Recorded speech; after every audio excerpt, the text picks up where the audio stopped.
ভাই এখন তো দেশে ইলেকশনের মুখ, জি ওই ওই রাজনীতির গদি দখলের জন্য ভাই সাধারণ লোক থেকে শুরু করে টুপিওয়ালা দাড়িওয়ালারাও কাঁচা খুলে লেগেছে। কথা বলেন, হ্যাঁ কাঁচা খুলে লেগেছে।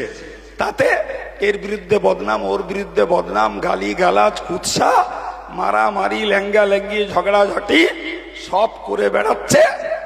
কি হবে? গদি পাওয়া যাবে। কথা বলছেন না কেন? গদি পাওয়া যাবে, এই তো ভাই। আপনি বলুন দিন, বর্তমান দেশে গদি পাওয়ার মূল লক্ষ্য কি? সে হুজুর হোক আর খেজুর হোক, রাজনীতির মতন বড় ব্যবসা পৃথিবীতে আর কিছু নেই। ঠিক না ভুল? একবার মেরে কেটে হাতে পায়ে ধরে